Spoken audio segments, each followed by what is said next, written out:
கர்த்தருக்கு ஸ்தோத்திரம். இந்த வீடியோவை பார்க்கும் அனைவருக்கும் இயேசுவின் நாமத்தினாலே அன்பின் வாழ்த்துக்கள். இந்த வீடியோவில் நாம் பார்க்க இருப்பது பைபிளில் கூறப்படும் மன்னிக்க முடியாத பாவங்கள். அதாவது கடவுள் இயேசு கிறிஸ்து அனைத்து பாவங்களையும் மன்னிக்கும் கடவுள். அதனால்தான் அவரையே பலியாக தந்தார், நமக்காக மற்றும் யாவருக்காகவும். அப்படி இருக்க இயேசுவே கூறுகிறார், இப்போது நாம் பார்க்க இருக்கும் பாவங்களுக்கு மன்னிப்பு கிடைக்காது, இன்மையிலும் மறுமையிலும் மன்னிக்கப்படாது என பைபிளில் கூறப்படுகிறது, கடவுளின் வார்த்தையாக. இப்போது பார்ப்போம். முதலில் பரிசுத்த ஆவியின் தூசணம் என்பதை பற்றி பார்ப்போம். இதற்கான பைபிள் வசனங்கள் மத்தேயு 12:31 முதல் 32 வரை மற்றும் மார்க்கு 3:29 முதல் 30 வரை. இந்த வசனங்கள் கூறும் விளக்கம். முதலில் பார்ப்பது மத்தேயு 12:31 முதல் 32 வரை. ஆதலால் நான் உங்களுக்குச் சொல்லுகிறேன், எந்த பாவமும் எந்த தூஷணமும் மனுஷருக்கு மன்னிக்கப்படும், ஆவியானவருக்கு விரோதமான தூஷணமோ மனுஷருக்கு மன்னிக்கப்படுவதில்லை.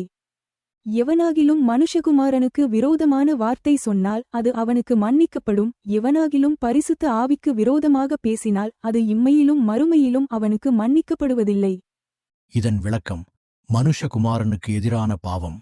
இயேசுவை ஒரு சாதாரண மனிதராக கருதி, அதாவது கர்த்தர் மனித ரூபத்தில் உலகத்தில் வந்தார். எனவே பலர் அவரை ஒரு மனிதனாக மட்டுமே கருதி, அவர் தூய்மையாக அன்பாக வாழ்ந்த ஒரு மனிதர் என்று கருதுகின்றனர். எனவே இயேசுவே கடவுள் என தெரியாதவர்கள் இயேசுவை பற்றி தவறாக பேசுவது அல்லது அவதூறு கூறுவது மன்னிக்கப்படக்கூடியது என்று கூறுகிறது. இது முதல் பகுதி. பின் பரிசுத்த ஆவிக்கு எதிரான பாவம், மன்னிக்க முடியாத பாவம். பரிசுத்த ஆவியானவர்தான் கடவுளின் உண்மை, அன்பையும் மீட்பையும் மனிதர்களுக்கு உணர்த்துகிறார். எனவே அவருடைய செயல்பாடுகளை திட்டமிட்டு சாத்தானின் வேலை என்று தீய நோக்கத்தோடு தொடர்ந்து நிராகரிப்பது கடவுளின் மன்னிப்பையே நிராகரிப்பதாகவும் அதனால் ஏற்படும் விளைவு. மனந்திரும்புதல் இல்லாத இந்த நிலை இம்மையிலும் இந்த உலக வாழ்க்கையிலும் மறுமையிலும் மரணத்திற்குப் பிறகும் ஒருபோதும் மன்னிக்கப்படாது என்று இந்த வசனங்கள் கூறுகிறது. அடுத்ததாக மார்க்கு 3:29 முதல் 30 வரை. ஒருவன் பரிசுத்த ஆவிக்கு விரோதமாக தூஷணஞ் சொல்வானாகில் அவன் என்றென்றைக்கும் மன்னிப்படையாமல் நித்திய ஆக்கினைக்குள்ளாயிருப்பான் என்றார். அசுத்த ஆவியைக் கொண்டிருக்கிறான் என்று அவர்கள் சொன்னபடியினாலே அவர் இப்படிச் சொன்னார். இதன் விளக்கம், இயேசுவின் அற்புதங்களைச் சாத்தானின் செயல் என்று கூறி பரிசுத்த ஆவியின் வல்லமையை வேண்டுமென்றே நிராகரிப்பது மன்னிக்க முடியாத நித்திய பாவமாகவும். காரணம், இயேசுவுக்குள் செயல்பட்ட தேவனுடைய ஆவியானவரை அசுத்த ஆவி என்று வேதபாரகர்கள் நிந்தித்ததால் இயேசு இந்த எச்சரிக்கையை கொடுத்தார். இயேசுவின் மீது வியாப்தம் மனிதகுமாரன் அறியாமையினாலோ அல்லது அவநம்பிக்கையினாலோ கூறப்படும் வார்த்தைகள் மன்னிக்கப்படலாம். ஆனால் கடவுளின் பரிசுத்த ஆவியின் வல்லமையை வேண்டுமென்றே மறுதலித்து அவரை தூஷிப்பது அல்லது புறக்கணிப்பது ஒருபோதும் மன்னிக்க முடியாத பாவமாகும். இந்த வசனங்களும் பரிசுத்த ஆவியானவர் குறித்தே கூறுகிறது. அடுத்ததாக விசுவாச துரோகம். இதனை பற்றி பைபிளில் எபிரேயர் 6:4 முதல் 6 வரை கூறுகிறது.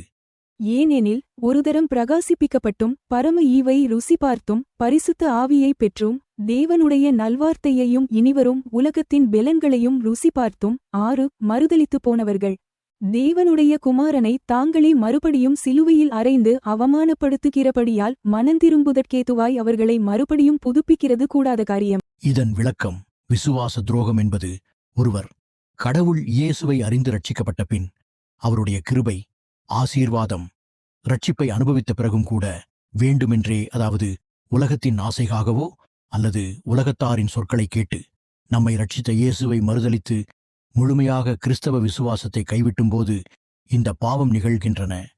இயேசு கிறிஸ்துவை இப்படி உணர்வு பூர்வமாகவும் விடாப்பிடியாகவும் நிராகரிப்பது இது மிகவும் கடுமையான பாவமாக கருதப்படுகிறது மற்றும் பைபிளில் கூறப்படுகிறது. எனவே இதில் நாம் கவனமாக இருப்போம். மற்றவர்களுக்கு இவற்றை எடுத்து கூறி இந்த மன்னிக்க முடியாத பாவத்தில் விழுந்துவிட்டாதபடி இரட்சிக்கப்பட ஜெபிப்போம். அடுத்து கூறப்படும் பாவம் கடவுளின் நாமத்திற்கு விரோதமான தூஷணம். இதன் பைபிள் வசனம் யாத்ராகமம் 20:7.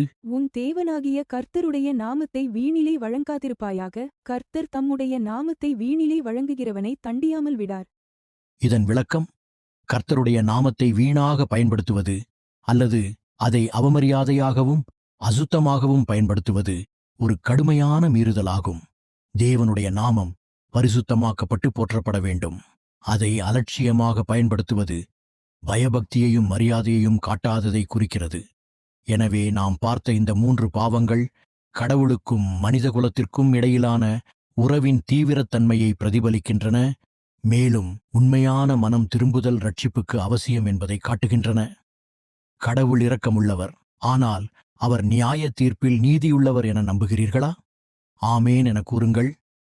இவ்வாறு நாம் பார்த்த இந்த 3 மன்னிக்க முடியாத பாவங்களை குறித்து எச்சரிக்கையாகவும் விழிப்பாகவும் இருப்போம். கடவுள் இயேசு கிறிஸ்து உங்களை ஆசீர்வதிப்பாராக. ஆமென்.